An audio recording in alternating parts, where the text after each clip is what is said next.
नमस्कार विद्यार्थी मित्रांनो, स्वागत आहे तुमचं गणित शिकूया या यूट्यूब चॅनलमध्ये। विद्यार्थी मित्रांनो, आपण इयत्ता 10वी विज्ञान भाग 1 यामधील प्रकरण 7वे भिंगे व त्यांचे उपयोग याचा अभ्यास करत आहोत। त्यामध्ये आज आपण भिंगांची शक्ती, भिंगांचा संयोग या घटकांचा अभ्यास करणार आहोत। चला तर मग आता आपण आजच्या व्हिडिओला सुरुवात करूया।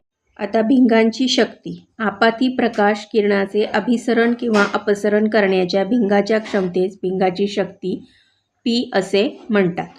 भिंगाची शक्ती ही भिंगाच्या नाभीय अंतरावर अवलंबून असते। भिंगाची शक्ती म्हणजे त्याच्या मीटर या एककात व्यक्त केलेल्या नाभीय अंतराचा व्यस्तांक होय। भिंगाच्या शक्तीचे एकक डायोप्टर D आहे। त्याचा इथे सूत्र बघा पुढे काय आहे, P बरोबर 1/f(m) म्हणजे 1 डायोप्टर बरोबर 1/1m।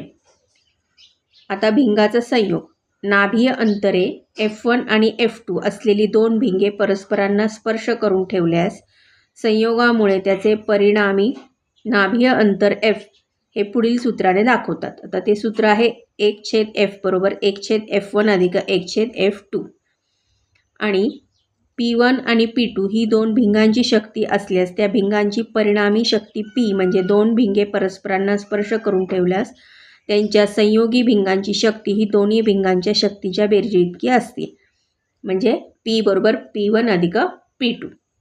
सोडवलेली उदाहरणे। उदाहरण क्रमांक 1, एक वस्तू बहिर्गोल भिंगापासून 20 सेंटीमीटर अंतरावर मुख्य अक्षावर लंब ठेवली आहे।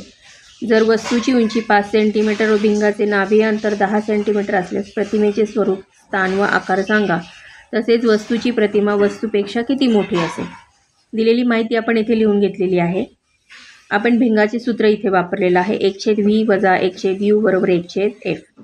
आपल्याला काढायचं आहे प्रतिमेचे अंतर, प्रतिमेची उंची आणि विशालन।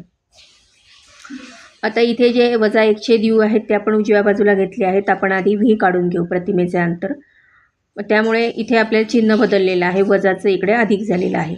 आपण ह्या सूत्रामध्ये किमती ठेवल्यावरती आपल्याला v बरोबर प्रतिमेचे अंतर बरोबर 20 सेंटीमीटर मिळालेलं आहे। प्रतिमेच्या अंतराचे धनचिन्ह असे दर्शवते की प्रतिमा 20 सेंटीमीटर अंतरावर भिंगाच्या दुसऱ्या बाजूस तयार झाली आहे। आता आपण विशालन काढून घेऊ। विशालनचं सूत्र आहे m बरोबर h2/h1 बरोबर v/b। आता आपल्याला काय करायचं आहे, h2 बरोबर v/u गुणिले h1, त्यामध्ये आपण ह्या किमती ठेवून घेतल्या आणि m बरोबर आपल्याला वजा 1 मिळालेलं आहे। मग प्रतिमेची उंची आणि विशालन यांचे ऋणचिन्ह असे दर्शवते की प्रतिमा उलट व वास्तव आहे। ती मुख्य अक्षाच्या खाली तयार झाली असून तिची उंची वस्तू एवढीच आहे। इथे उदाहरण क्रमांक 2 बघा। एका बहिर्गोल भिंगाचे नाभीय अंतर 20 सेंटीमीटर आहे, तर त्याची भिंगाची शक्ती किती असेल। आता भिंगाची शक्ती आपण ही दिलेली माहिती लिहून घेतली। भिंगाची शक्ती काढण्यासाठी जे सूत्र आहे P बरोबर 1/f(m) बरोबर त्यामध्ये किंमत ठेवली बरोबर 5D, म्हणजे भिंगाची शक्ती 5D आहे।